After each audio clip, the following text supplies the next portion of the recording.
कैसे गए रसखान? रसखान को सुंदर रूप देखने का शौक था। एक परिवार था दिल्ली में, उसके छोटे से बालक को रोज ले जाता रसखान, क्योंकि एक तो मुगलों का साम्राज्य, ऊपर से रसखान सेनापति था मुगल का, इसलिए डर के मारे घर के लोग बेचारे कुछ नहीं कहते, रोज अपने बालक को तैयार करके खड़ा कर देते कि रसखान लेने आएगा। रसखान तो बालक को लेके चला जाता, माता पिता रोते ही रहते कि हमारा बालक सुरक्षित वापस आ जाए। और शाम को आते आते रसखान वापस करता कुछ नहीं, बस वो बालक को ले जाके एकांत में उसको बैठा के देखता रहता था, कितना सुंदर खुदा ने तुमको बनाया, केवल रूप देखता था। तब एक वृंदावन से आचार्य गए और आचार्य ने रसखान को कहा कि इस बालक पर तुम इतने कुर्बान हुए जा रहे हो, इतने फिदा हुए जा रहे हो, इससे सुंदर बालक दिखा दूं तो? रसखान बोला, मैं आधी मूंछ रखूंगा, इससे सुंदर बालक नहीं हो सकता। तभी उन रसिक के पास ठाकुर जी का, लड्डू गोपाल जी का एक सुंदर चित्र था, किसी चित्रकार ने बहुत सुंदर बनाया था। तब फोटोज तो खिंचते नहीं थे, चित्रकारी होती थी। और वो चित्र निकाल करके जैसे ही रसखान को दिखाया, रसखान ने तुरंत चित्र पकड़ लिया। बोले, कौन है ये? बोले, मैंने कहा था ना, तुम जिस रूप पर मोहित होते हो उसका अति सुंदर रूप है ये। रसखान तो देखने लगा, आहा, नेत्रों की आकृति तो देखो कितनी सुंदर। अरे केश ऐसे ही हैं क्या वास्तव में इस बालक के? इतने घुंघराले, इतने रेशमी। अरे इसके हाथ भुजाएं तो देखो, इसके चरण कमल तो देखो, इसका वक्ष तो देखो, इसकी ग्रीवा तो देखो। अरे बहुत सुंदर है ये बालक तो, मेरी तो दृष्टि ही नहीं हट रही है। जो रसिकाचार्य थे उन्होंने चित्र वापस ले लिया, पर रसखान तो व्याकुल हो गया। एक चित्र देख करके उसकी छवि चित्त में बस जाती है, परंतु रसखान तो इतने व्याकुल हो गए, पीछे पड़ गए, चरणों में गिर गए, मुझे वो चित्र दे दो। चित्र दे दिया, हृदय से लगा करके बैठ गए, ये तो बहुत सुंदर है, ये बालक कहां मिलेगा? रसिकाचार्य बोले, ये बालक वृंदावन में रहता है, इसके पिताजी नंद बाबा हैं, मैया यशोदा जी हैं, और ये वृंदावन में रहता है। रसखान बोले, वृंदावन तो यहीं पास ही है? बोले, हाँ वहीं रहता है। अच्छा, वहां कहां मिलेगा ये बालक? बोले, बालक बड़ा चंचल है, एक जगह टिकता नहीं है, इधर उधर घूमता रहता है, इसको ढूंढने के लिए बड़े प्रयास करने पड़ेंगे। रसखान बोले, जो कहोगे सो करूंगा, पर यह बालक मिलना चाहिए। रसिकाचार्य जी ने बताया, बोले, नित्य यमुना स्नान करना पड़ेगा, संत जनों को प्रणाम करना पड़ेगा। क्यों? क्योंकि संत जनों को ही उसका पता होता है। वो संत जन प्रसन्न होकर के किसी दिन आज्ञा कर देंगे, वहां चले जाओ, तो वहीं मिलेगा वो। इसलिए नित्य संतों को प्रणाम करना पड़ेगा। और बालक बड़ा चतुर है। बोले, क्यों? ऐसे ही किसी का स्पर्श नहीं करता है। रसखान बोले, कब करता है स्पर्श? बोले, पहले देखता है कि गले में कंठी माला होगी, सिर पर उर्धपुंड होगा, मुख में गुरु मंत्र होगा, चित्त में उसका स्वरूप विद्यमान होगा, तभी स्पर्श करता है। रसखान बोले, मैं सब कर लूंगा, तिलक लगा लूंगा, गले में कंठी माला पहन लूंगा, सब कुछ करूंगा, पर मुझे इस बालक से मिलाओ। रसिकाचार्यों ने नियम बता दी। और रसखान वृंदावन में कोई भक्ति करने नहीं आए थे। रसखान वो वृंदावन में तो उस बालक से मिलने आए थे। बस बालक किस कारण से मिलेगा, किस उपाय से मिलेगा, वो सारे उपाय मैं करूंगा। और उन्हीं उपायों में भक्ति करते करते करते करते करते करते भक्त राज बन गए श्री रसखान।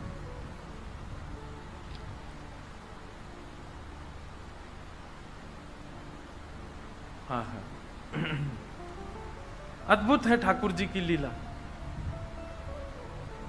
सुनो दिल जानी मेरे दिल की कहानी, सुनो दिल जानी मेरे दिल की कहानी, तेरे हाथ हूँ बिकानी, तेरे हाथ हूँ बिकानी, बदनाम भी सहूंगी, सुनो दिल जानी मेरे दिल की कहानी, सुनो दिल जानी मेरे दिल की कहानी। अकबर की एक पत्नी हुई ताज बेगम। वो ताज बेगम ने जब पहली बार ठाकुर जी को देखा, ठाकुर जी को देख करके वापस चली गई, लेकिन उसको ज्वर चढ़ गया। अब तो 24 घंटा ठाकुर जी की याद में रोती रहती है। तब अकबर से आज्ञा लेकर, बड़ी लंबी बड़ी कथा है, उतनी बड़ी तो नहीं, पर अकबर से आज्ञा लेकर के ताज बेगम वृंदावन आ गई हमेशा के लिए। और वृंदावन में आकर के ठाकुर जी के बस दर्शन की लालसा में घूमती रहती। कोई उसको मंदिर में नहीं घुसने देता। क्यों? वो मुसलमान है, इसको कैसे जाने देंगे भीतर? पता नहीं किस भाव से आई है, किस कामना से आई है। दर दर भटकती और यही पद गाती थी। ये ताज बेगम का ही पद है। नंद के कुमार कुर्बान तेरी सूरत पे, वृंदावन छोड़ अब कहीं भी न जाऊंगी, सुनो दिल जाने मेरे दिल की कहानी, तेरे हाथ हूँ बिकानी बद नाम भी सहूंगी, सुनो दिल जानी। ताज बेगम के चरित्र में ऐसा वर्णन आता है कि ताज बेगम को मंदिर नहीं जाने देते थे, तो मंदिर से दर्शन करके आने वाले लोगों से ताज बेगम पूछती थी, आज कैसा श्रृंगार किया है, कैसा रूप बनाया ठाकुर जी ने, कैसे वस्त्र पहने, कैसे पोशाक पहने। एक बात सुनो, मैं बहुत सत्य घटना बताऊं। मंदिर में जाने से पहले 4-5 बातें सोच के जाया करो। आज ठाकुर जी की पोशाक ऐसे रंग की होनी चाहिए, आज ठाकुर जी की गले की माला ऐसी होनी चाहिए, आज ठाकुर जी के मत्स्याकृत मयूराकृत या फिर मकराकृत कुंडल होने चाहिए। मत्स्याकृत मतलब हो गए मछली के आकार के, मयूराकृत हो गए मयूर के आकार के, और मकराकृत हो गए मगरमच्छ के आकार के। और कुछ नहीं तो केवल मोतियों के कुंडल होंगे। मन में पहले से सोच लो, अपने चित्त में एक छवि ठाकुर जी की बना करके फिर मंदिर में जाओ, और फिर भीतर जाकर के मैचिंग करना कि मैंने जो जो सोचा उसमें से कुछ मैच हुआ कि नहीं। और जैसे ही आपको मैचिंग दिखेगी ना, 2 लोग संग लेके जाना, क्योंकि अनकॉन्शियस हो जाओगे, फिर बेहोशी आ जाएगी आपको एक भी चीज यदि मिल गई तो। और जब मिलता हुआ दिख जाए ना, जो विचार किया वैसा श्रृंगार दिख जाए, तो बस प्रसन्न हो जाना कि मेरी भक्ति स्वीकार हो रही है, ठाकुर जी स्वीकार कर रहे हैं। एक प्रसंग है, मैंने 1-2 बार सुनाया कथा में। हमारे गिरधर लाल जी कल पधारे थे कथा में। आप श्री का प्रथम जन्मोत्सव हम लोगों ने मनाया नाथद्वार में, और इस बार ठाकुर जी का पंचम जन्मोत्सव भी नाथद्वारा में ही है। ठाकुर जी का प्रथम जन्मोत्सव नाथद्वारा में हुआ, द्वितीय जन्मोत्सव पंढरपुर में होना था पर कोविड के कारण वृंदावन में हुआ, तृतीय जन्मोत्सव जगन्नाथपुरी में होना था पर कोविड के कारण वो भी वृंदावन में हुआ, और चतुर्थ जन्मोत्सव ठाकुर जी का अयोध्या जी में हुआ, और फिर अब की बार 5वां उत्सव ठाकुर जी का द्वारिका में हुआ। अब 6वां उत्सव है ठाकुर जी का, हमारे गिरधर लाल जी का श्री नाथद्वार में। आप लोग भी आइएगा। 11 से 17 जनवरी ठाकुर जी का हर वर्ष 11 से 17 जनवरी अलग अलग जगह पर उत्सव होता है। और देखो जगह पता कैसे डिसाइड होती है, अंतिम दिन 4 पर्ची डाली जाती है 4 जगहों की, उसमें से एक पर्ची उठेगी, जहां का नाम आता अगला उत्सव वहीं होता है। तो इस बार 4 पर्ची डाली थी, और 4 पर्चियों में था तिरुपति बालाजी, गुरुवायूर, नाथद्वार और श्री गोवर्धन वृंदावन अपने ब्रज में। तो जब पर्ची उठी तो आया नाथ द्वारा, श्रीनाथ द्वारा। तो 11 से 17 जनवरी वहां होगा उत्सव। तो प्रथम उत्सव जब ठाकुर जी का हुआ, हमारे लाल जी जब 1 साल के भये, तो कितनी सत्य घटना, बहुत ध्यान से सुनना। तो वहां कथा का नियम होता है, 9 बजे कथा शुरू होती है, 12 साढ़े 12 बजे तक कथा चलती है लाल जी के उत्सव में, और शाम को उत्सव होते हैं। तो सुबह सुबह उठ करके मैं ठाकुर जी का श्रृंगार आदि करके बढ़िया उनको तैयार करके बंगला सजा करके, सर्दियों का समय होता है तो पुष्प के बंगले नहीं बनते ठाकुर जी के, हठरी बनती है, हठरी ठाकुर जी को धराई जाती है। तो प्रथम दिन नीला श्रृंगार, मोतियों की माला, और ठाकुर जी बैठे कांच की हटरी में श्रृंगार करके 9 बजे मैं अपना बाल भोग पाके सीधे कथा में चला गया। नाथद द्वार में राजभोग ठाकुर जी का जो होता है वो 11:30-12 बजे होता है, और उसी समय विशेष श्रृंगार होता है श्रीनाथ जी का। तो एक बालक को मैंने सेवा दे रखी थी, मैं तो कथा में रहूंगा, तुम रोज श्रृंगार का दर्शन करके आना और मुझे बताना कि ठाकुर जी कैसा श्रृंगार कर रहे हैं। तो प्रथम दिन नीली पोशाक, मोतियों की माला और कांच की हटरी में श्री गिरधर लाल जी विराजे। कथा हुई। कथा के उपरांत में जैसी मंच से उतरने लगा तो वो बालक, उनका मैंने हाथ पकड़ा, मैंने कि तुम दर्शन करके आए? बोले हाँ, मंदिर का प्रसाद दिया। मैंने कहा कैसा श्रृंगार है आज श्रीनाथ जी का? बोले महाराज जी नीली पोशाक है, मोतियों की माला है, कांच की हटरी में श्रीनाथ जी विराज रहे हैं। अरे मैंने कि तुम गिरधर लाल जी का मत बताओ, ये बताओ श्रीनाथ जी का। बोले मैं श्रीनाथ जी का बता रहा हूं। मैंने कहा सच बताओ, श्रीनाथ जी का श्रृंगार? बोले हाँ। तो प्रथम दिन इतना आनंद हुआ, लेकिन वहां नियम है कि राजभोग के बाद फिर हठरी आदि जो है वो बढ़ा देते हैं, तो शाम के दर्शन में दर्शन नहीं होता। मैं शाम को जाता था तब ठाकुर जी सहज भाव से मिलते थे। मैंने कहा लाल जी बड़ी कृपा करी, आज तो आपने हमारी सेवा स्वीकार कर ली है। दूसरे दिन मैंने ठाकुर जी का, श्री गिरधर लाल जी का श्रृंगार भयो, और हमने घटा का श्रृंगार किया। घटा का श्रृंगार कैसा होता है? पिछवाई भी उसी रंग की, पाग भी उसी रंग की, पोशाक भी उसी रंग की, मुजरी भी उसी रंग की, मसनद भी उसी रंग की, चौकी का जो नीचे की ठाकुर जी की गद्दी होती वो भी उसी रंग की, नीचे खंड सब एक ही रंग होगा ऊपर से नीचे तक। केवल ये सांवला सांवला दिखेगा, बाकी कुछ नहीं दिखेगा। उसको घटा का श्रृंगार कहते हैं। तो हमने बैगनी घटा का श्रृंगार किया श्री गिरधर लाल जी का। पूरी सब घटा बैगनी बैगनी बैग, सब जगह बैगनी। बोले तो थोड़ा पर्पल टाइप का घटा थी। श्रृंगार करके मैं चला गया कथा करने। कथा करके मुझे लगा एक दिन मैच हो गया। दूसरे दिन जब उतर करके गए तो हमने उससे पूछा, मैंने हाँ भाई आज श्री ठाकुर जी का श्रृंगार कैसा? अच्छा वो गिरधर लाल जी का दर्शन बाद में करता था, मैं लाल जी श्रीनाथ जी का दर्शन बाद में करता था। उसको भी नहीं पता होता था कि श्री गिरधर लाल जी का श्रृंगार कैसा। मैंने पूछा, मैंने कहा आज कैसा श्रृंगार श्रीनाथ जी का? बोले महाराज जी आज तो बैगनी घटा है पूरी। और उसने जब बैगनी घटा बोली, आप विश्वास नहीं मानेंगे, मेरे हाथ पांव कांपने लगे। मैंने कहा सच में बैगनी घटा है? बोले हाँ। अब तो नेत्रों में सजलता होने लगी, मानो ऐसा लगने लगा कि अब कोई बात ना करे मुझसे, मैं एकांत में थोड़ी देर रहूं। वो एक अलग प्रकार का आनंद है, नेत्रों से आंसू भी निकल रहे हैं, कुछ बोलने की इच्छा भी हो रही है, पर मौन रहने का मन भी हो रहा है, और एक अजीब सी घबराहट हो रही है, लेकिन प्रसन्नता भी। वो वर्णन नहीं कर सकता मैं उस स्थिति का।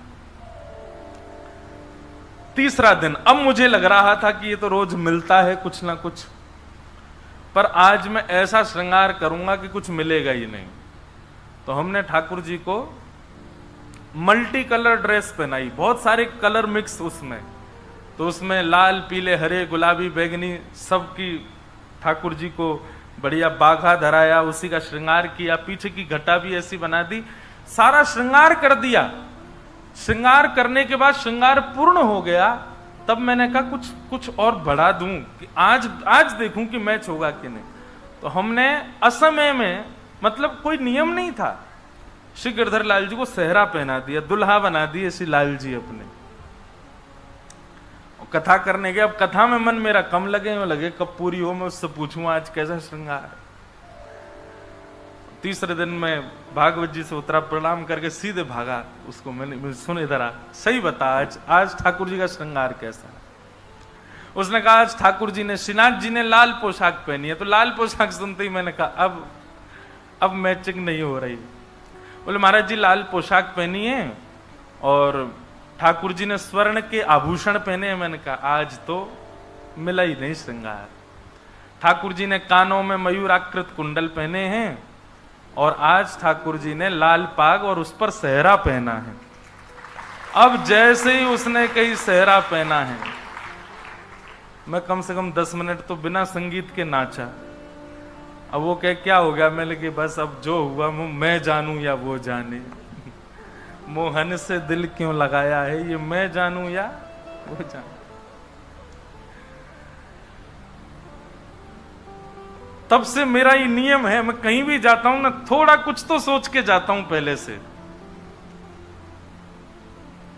लेकिन इसमें एक बात है, आपके दर्शन की उत्सुकता इतनी बढ़ जाएगी क्योंकि आप पहले विचार कर चुके हो कि ऐसा कुछ श्रृंगार होगा।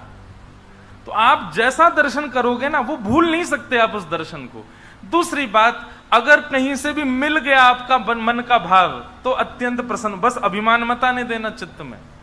और तीसरी बात, यदि आपका श्रृंगार जो जैसा विचार किया ना मिले, ठाकुर जी से ना मैचिंग खावे, तो फिर बहुत रोना भी आ सकता है, तो बहुत निराशा भी हो सकती है। इसलिए अत्यंत उत्सुकता वो हो जाए तो अभिमान मत करना, और बहुत कष्ट हो तो रोना नहीं, तैयारी बना के जाना, लेकिन करना जरूर, मेरी कही ये बात। और ये पता, सब जगह कुछ ना कुछ किया करो। अपने गुरुदेव से मिलने जाओ तो मन में विचार करो, आज अगर गुरुजी ने ऐसा कुछ किया तो समझ जाऊंगा कि मुझसे प्रसन्न है। कई लोग हैं वो हमारी कथा सुनते हैं और कथा लाइव ही सुन रहे हैं अपने घर बैठ के, वहीं से सोचते हैं आज महाराज जी ने अगर हमारा नाम बोल दिया मंच से कथा कहते कहते। फिर एक कोई मुझे मिले तो बोले महाराज जी हम पहले ही सोच के बैठे थे, आप आज आपने ऐसा बोला तो हम समझ जाएंगे ठाकुर जी प्रसन्न है, और आपने तुरंत ही बोल दिया। मैंने कहा भाई मैं मुझे कोई पता नहीं चली थी कि तुम सोच रहे हो, ये तो ठाकुर जी बुलवाते।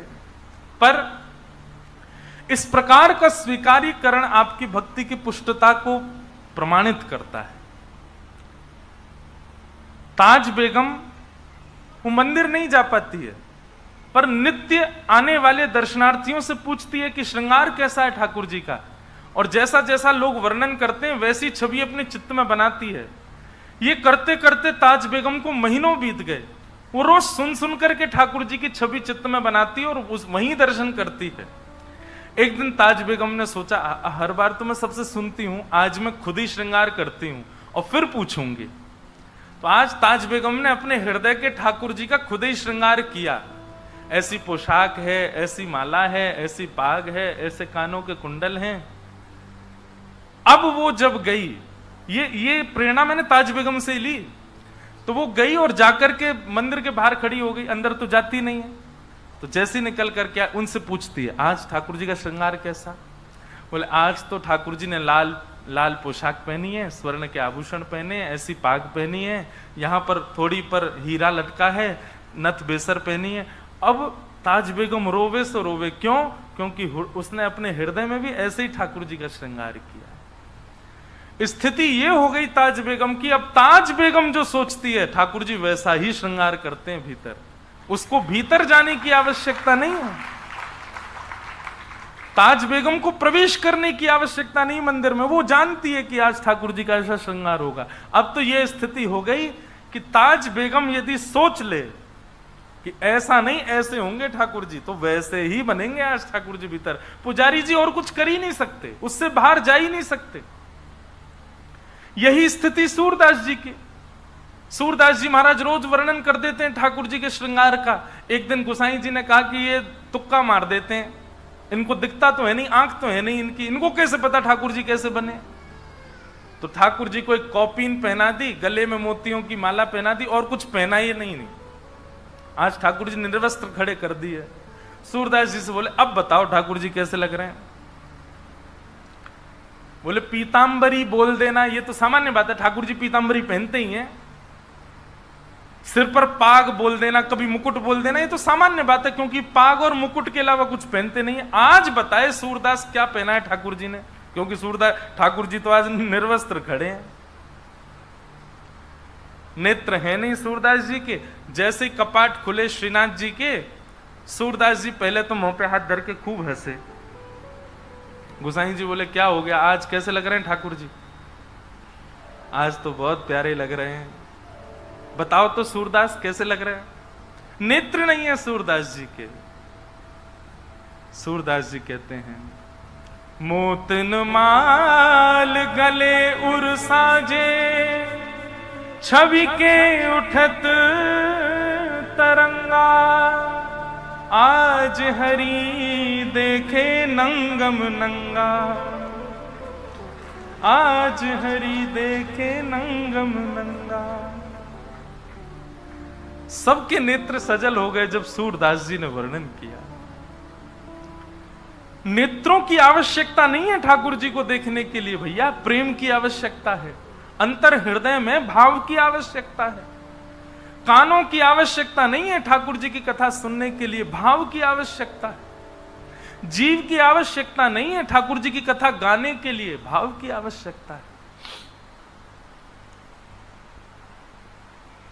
ताज बेगम कहती है, सुनो दिल जानी मेरे दिल की कहानी, तेरे हाथ हूँ बिकानी, तेरे हाथ हूँ बिकानी, बदनाम भी सहूंगी, सुनो दिल जानी। देव पूजा ठानी में नमाज हूँ भुलानी, तज कलमा कुरान तेरे गुणन गहूंगी मैं, सुनो दिल जानी मेरे दिल की कहानी, तेरे हाथ हूँ बिकानी, तेरे हाथ हूँ बिकानी, बदनाम भी सहूंगी, सुनो दिल जानी। सांवला सलोना सिर ताज सिर कूले दिए, तेरे नेह दाग में ने दाग हूँ गधूंगी मैं, सुनो दिल जानी मेरे दिल की कहानी। नंद के कुमार कुर्बान तेरी सूरत पे, नंद के कुमार कुर्बान तेरी सूरत पे, हो तो मुगलानी हिंदुआनी हो रहूंगी मैं, सुनो गुल जानी मेरे दिल की कहानी, तेरे हाथ हूँ बिकानी, तेरे हाथ हूँ बिकानी, बदनाम भी सहूंगी, सुनो दिल जानी। ये प्रसंग क्यों सुनाया मैंने कि वही ताज बेगम जब वृंदावन जाती है तो उसको भीतर मंदिर में जाने की आवश्यकता नहीं है, वो केवल वृंदावन को भजती है और वृंदावन की कृपा से ठाकुर जी मंदिर के बाहर तक दर्शन दे देते हैं उसको, बाहर नहीं अंतस्थ में। और वृंदावन जब कृपा करता है ना बंधुओं, तब वृंदावन की कृपा से आपको साधन की आवश्यकता नहीं होती। आप जहां बैठेंगे वहीं राधा रमन लाल हैं, आप जहां बैठेंगे वहीं श्री बिहारी जी महाराज हैं, आप जहां बैठेंगे वहीं यमुना जी हैं, आप जहां बैठेंगे वहीं श्री गोवर्धन नाथ प्रकट हो जाएंगे। ये वृंदावन कृपा करके प्रदान करता है, ये अन्य में सामर्थ्य नहीं है कृपा करने की। भाई आपको किसी की कोई वस्तु चाहिए तो जिस पर वो वस्तु है उसी से तो मांगोगे। वृंदावन की श्री यमुना जी हैं, वृंदावन के श्री गोवर्धन नाथ हैं, श्री राधा रमन, राधा वल्लभ, राधा बांके बिहारी ये वृंदावन के ठाकुर हैं। वृंदावन को भजोगे तो वृंदावन इनको प्रदान करेगा। फिर चाहे आप जहां रहो, वृंदावन कृपा अनुग्रह करके ये प्रदान करता है। मैं तो निवेदन करता हूं कि श्री जी को भजो, ठाकुर जी को भजो, जिसको भजना भजो, परंतु एक बार मेरे कहे से वृंदावन को भजना प्रारंभ कर दो। नित्य आप अपनी सेवा के भाव में अपने, जब भी आप बैठते हैं अपने ठाकुर जी के आगे, नेत्र बंद करके श्री वृंदावन वृंदावन वृंदावन वृंदावन वृंदावन वृंदावन वृंदावन वृंदावन भजो। वृंदावन अनुग्रह करता है तो आपको कण कण में श्री राधा रमण जी का अनुभव होता है। ऐसा श्री वृंदावन।